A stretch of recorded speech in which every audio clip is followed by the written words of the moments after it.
नमस्कार मित्रों, मैं एसवी भारद्वाज आपका एक बार फिर से स्वागत करता हूं। जिंदगी लेगी बहुत बड़ा यू टर्न, बहुत कुछ खास होने वाला है, बड़ा होने वाला है कुंभ राशि वालों के लिए। दोस्तों, अगर आपको अपना लगन मालूम है, कहें तो असेंडेंट जिसे कहते हैं वह मालूम है, तो यह चर्चा असेंडेंट के ऊपर भी आधारित है। तो राशि के लिए तो यह लागू होती ही है। तो चर्चा को शुरुआत करने से पहले मैं आपसे नम्र निवेदन करना चाहता हूं, अगर आप फर्स्ट टाइम इस चैनल पर आए हैं और एस्ट्रोलॉजी को सीखना चाहते हैं, समझना चाहते हैं, तह तक जाना चाहते हैं, तो चैनल को जल्दी से सब्सक्राइब कर लें और बेल आइकन के बटन को ज़रूर दबाएं। नहीं तो आपको हमारे जो अपडेट्स होते हैं कब आए कब चले गए पता ही नहीं चलता, अक्सर ऐसा मैं सुनता हूँ। तो चलिए शुरुआत करते हैं राशिफल की। इस तारीख से वह कौन सी तारीख है जब आपके लिए ज़िंदगी में बहुत बड़ा परिवर्तन होने जा रहा है, उसकी बात करते हैं। वह कौन से ग्रहों के कॉम्बिनेशन है, वह कौन सी युति है या युतियां हैं जिसके कारण कुंभ राशि के लिए खास इस महीने में, हम इस महीने के ऊपर ही अभी फोकस रखेंगे अपना ज़्यादातर। और इन कुछ दिनों में, 15-20 दिनों में बहुत बड़ा राजयोग आपके लिए उपलब्ध होने जा रहा है। तो गौर से सुनिए, अंत तक इस वीडियो को देखिए। अगर आप खासकर एस्ट्रोलॉजी के जानकार हैं और एस्ट्रोलॉजी को सही मायने में सही तरीके से समझना चाहते हैं और सीखना भी चाहते हैं, राशिफल आपके लिए उपलब्ध है। चलिए शुरुआत करते हैं। देखिए, यहाँ पर आपको बता दें, केतु आपके अष्टम भाव में काफ़ी महीनों से गोचर कर रहे हैं। केतु जब अष्टम भाव में होता है, यह बहुत शुभ ग्रह माना जाता है, क्योंकि केतु को कहीं ना कहीं हम धर्म कर्म के साथ भी जोड़कर देखते हैं। राहु तो मटेरियलिस्टिक प्लेनेट है, छलिया ग्रह है, पर केतु के साथ हम छल कपट ज़्यादा नहीं लगाते। सीधे तौर से कहें कि केतु सॉफ्ट प्लैनेट भी माना जाता है। हालांकि हाँ, केतु भी ऐसा ग्रह है कि इसके पीरियड में भी यदा कदा अपवाद के रूप में मिस हैपनिंग्स हो जाया करती हैं जब केतु अच्छी स्थिति में नहीं होते। यहाँ पर अष्टम भाव में तो बहुत अच्छी स्थिति कही जाएगी, परंतु ये केतु आपको अच्छा फल क्यों नहीं दे रहे। आप कहेंगे ये शायद केतु के ऊपर वीडियो बना रहे हैं भारद्वाज जी। जी नहीं, ऐसा बिल्कुल नहीं है। मैं केतु के बारे में जस्ट इंट्रोडक्शन दे रहा हूँ, ये प्रस्तावना कहें उसकी चर्चा है, क्योंकि केतु से ही हमारा ये वीडियो रिलेटेड बनता है। जो प्लैनेट, देखिए राहु केतु क्या होते हैं, जिस राशि में होते हैं उस राशि का फल देते हैं, जिस राशि के में होते हैं उस ग्रह का फल देते हैं। जैसे कि कन्या राशि में है केतु और कन्या राशि बुध की राशि है, तो बुध का फल देना चाहिए केतु ने, और केतु बुध का फल अच्छा नहीं दे पा रहे। खासकर जिनकी दशा अंतर्दशा केतु की है उन्हें काफ़ी प्रॉब्लम्स रही होंगी, या इवन राहु की दशा अंतर्दशा है, क्योंकि राहु केतु दोनों आमने सामने रहते हैं, 180 डिग्री अपोजिट रहते हैं, एक दूसरे से 7 भाव दूर रहते हैं। जैसे कि द्वितीय भाव में राहु हैं गोचर कर रहे, सप्तम भाव में राहु से सप्तम भाव में या अष्टम भाव में केतु हैं। तो यहाँ पर बुध की स्थिति अच्छी नहीं थी, इसलिए केतु ने भी आपको परेशान किया, या यूँ कहें बुध भी परेशानी के कारण रहे, क्योंकि मंगल के साथ रहे। मंगल बुध योग आपने सुना होगा, ये अच्छा योग नहीं होता, और राहु भी साथ में है। तो कहीं ना कहीं आपके निर्णय अच्छे नहीं रहे।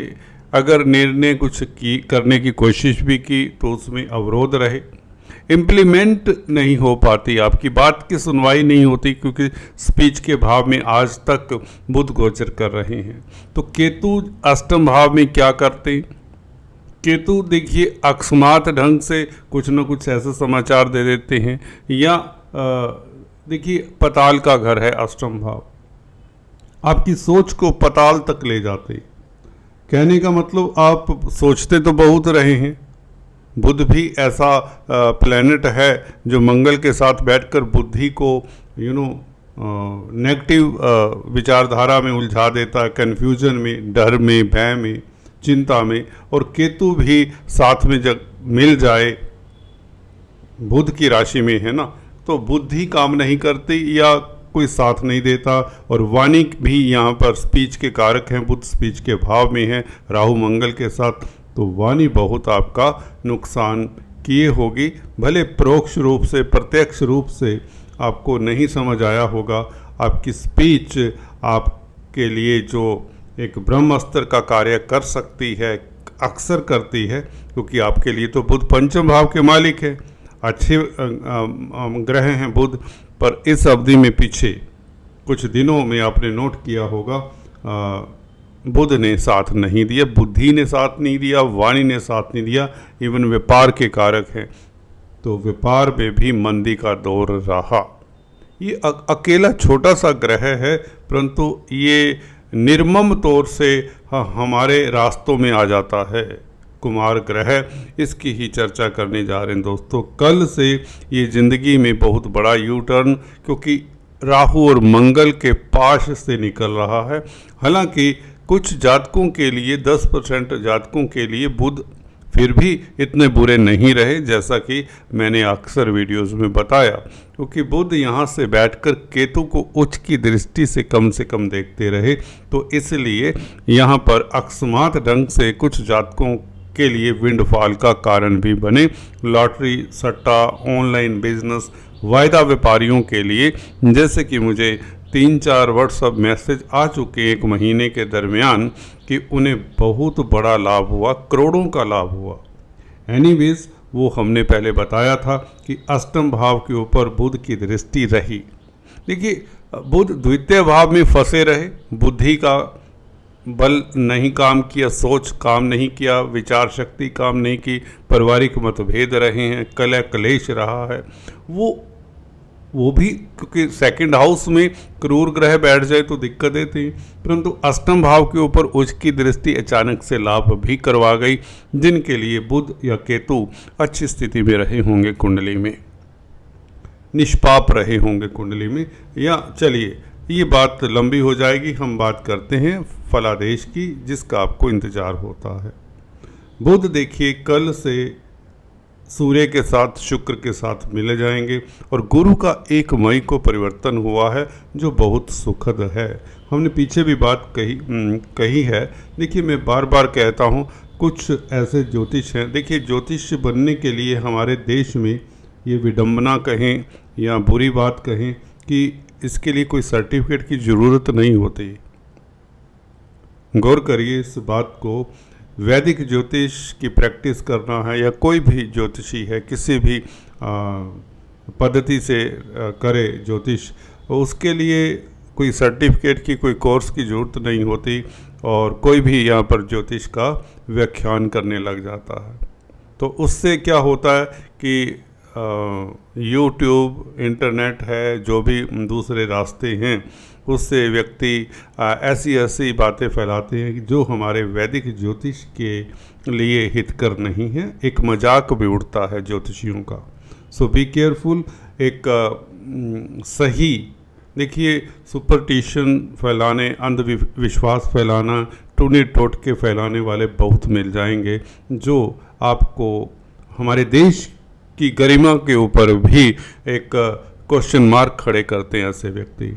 सो पढ़े लिखे बनिए, सजग बनिए, जागरूक बनिए। क्या सुन रहे हैं, क्या कोई आपको बता रहा है, उसके ऊपर ज़रूर फोकस करिए।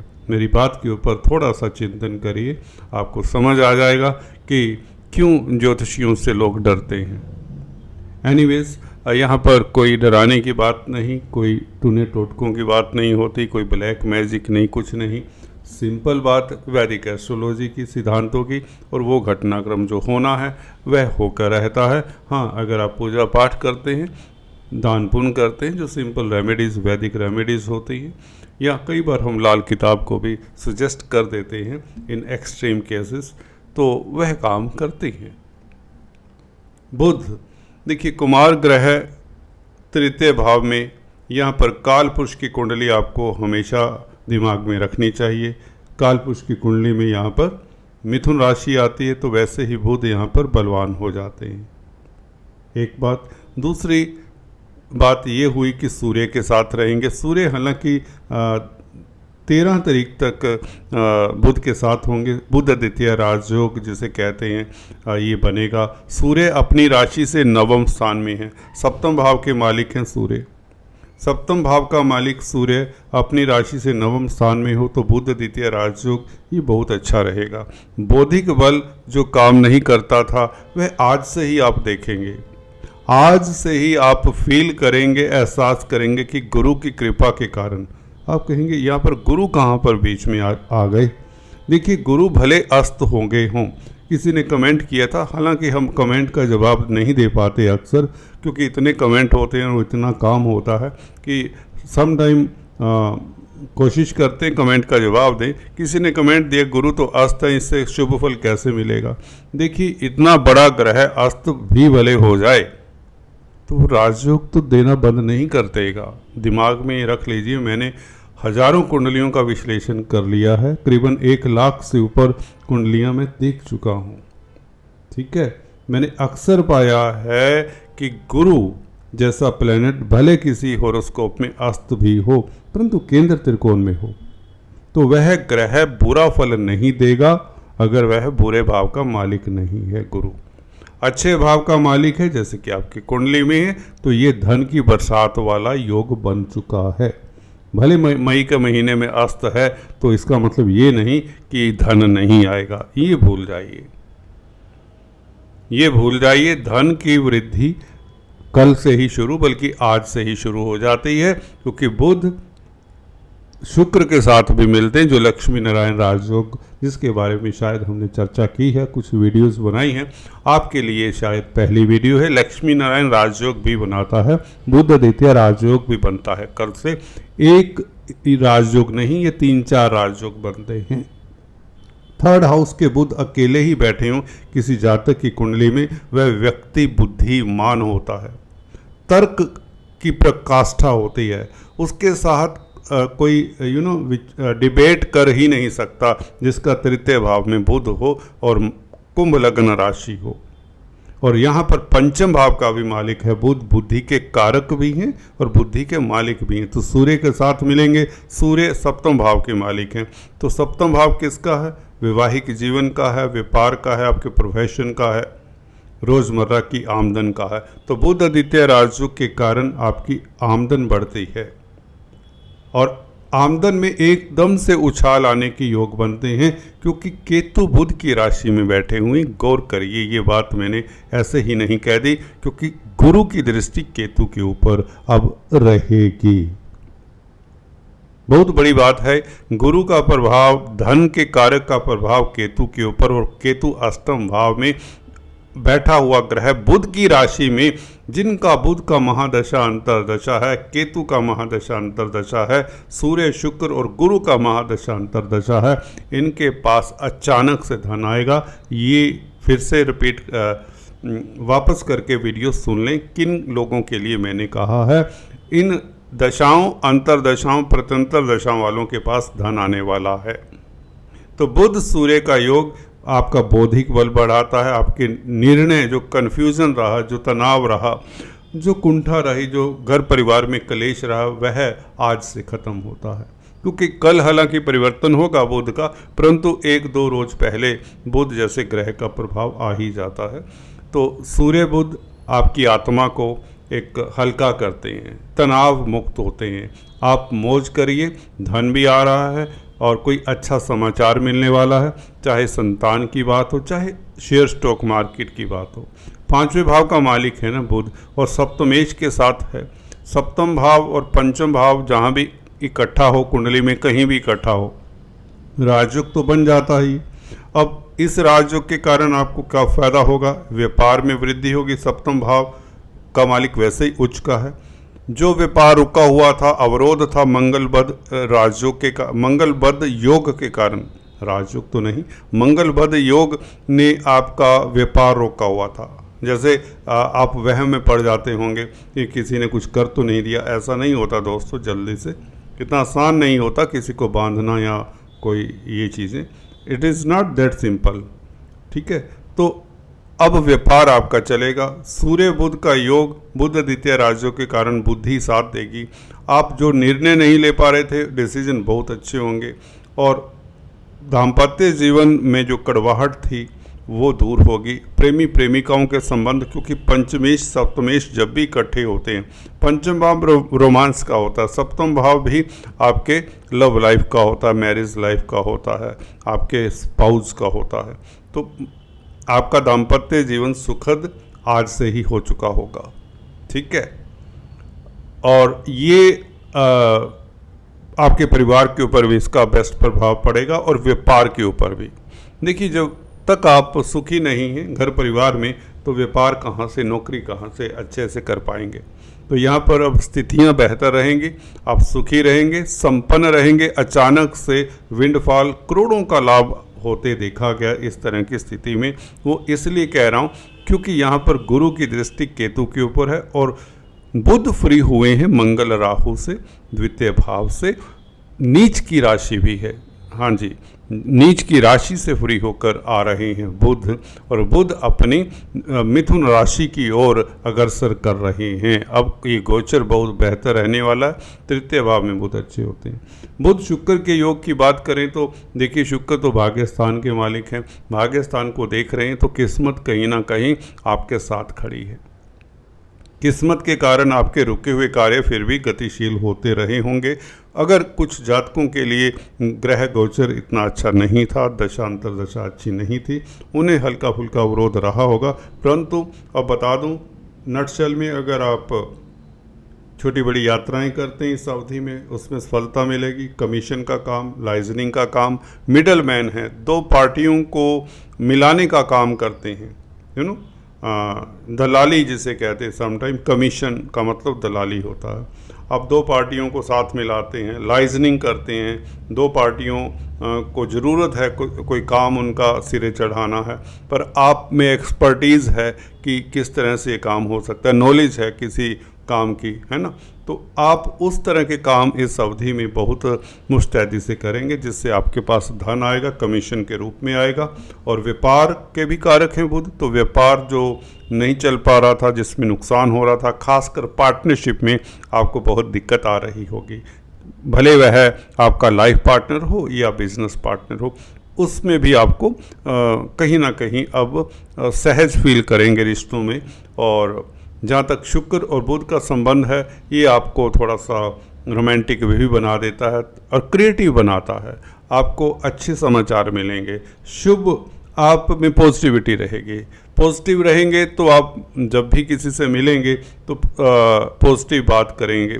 पॉजिटिव बात हर किसी को अट्रैक्ट करती है। आपका ऑरा पॉजिटिव रहेगा तो लोग आपकी मदद करेंगे और आपकी प्लानिंग जो भी है वह लोगों को भाएगी। आपकी तर्क शक्ति कहें, आपकी बातें लोगों को अच्छी लगेंगी। साफ लफ्ज़ों में कहना चाहता हूँ, जो मंगल बद के कारण बातें भी कहाँ, वहाँ पर स्पीच तो प्रभावित थी, नेगेटिव थी स्पीच।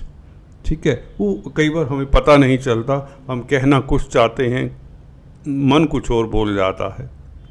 एनीवेज, यहाँ पर सरकारी क्षेत्रों से भी कुछ न कुछ अथॉरिटी में जो लोग हैं उनको भी लाभ हो जाता है, क्योंकि सूर्य सरकार के कारक हैं। अभी 10, 11, 12 और 13 तारीख तक ये कल से योग जो बुध द्वितीय राजयोग है, सूर्य के साथ हैं बुध, तो ये सरकारी क्षेत्रों से भी, अथॉरिटी में जो लोग हैं उनसे भी आपको फ़ायदा हो सकता है। आपका अटका हुआ धन कहीं पर है वह मिलने के योग बनते हैं, और ख़ासकर अकस्मात ढंग से आपको लाभ हो सकता है। कोई बड़ी बात नहीं, क्योंकि गुरु का प्रभाव मैं बता रहा हूँ फिर से, केतु बुध की राशि में है, बुध आज़ाद हुए हैं, तो यहाँ पर आपको तृतीय भाव में बुध स्ट्रॉन्ग हुए हैं। बेसिकली आज़ाद तो है पर स्ट्रांग हुए, तो इसलिए आपके लिए लाभ की व्यवस्था बहुत बेहतर कर रहा है। बुध केतु का ये इस तरह का संबंध, गुरु का केंद्र में आ जाना, गुरु की दृष्टि में अमृत होता है, तो ये बहुत अच्छी स्थिति है। शुक्र भाग्य स्थान को देखेंगे तो धार्मिक प्रपोजल्स मिलेंगे, धार्मिक यात्रा होगी और विदेशी कामकाज में आपको सफलता, धर्म कर्म के कामों में रुचि, और अगर आप वीज़ा इत्यादि को लेकर परेशान है उसका सलूशन कहीं ना कहीं नज़र आएगा। सुख में वृद्धि होगी।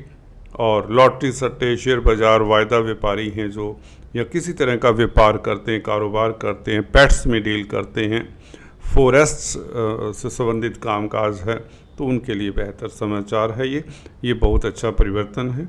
और संतान को लेकर भी कोई चिंताएं थी तो वह दूर होती हैं। ये बहुत अच्छा योग है बुध का। अपनी राशि से, मिथुन राशि से 11वें में आ जाएंगे, जो कि मेष राशि तृतीय पंचम भाव से थर्ड हाउस 11वां होता है, तो बुध यहाँ पर पंचम भाव के ज़्यादा अच्छे फल देंगे।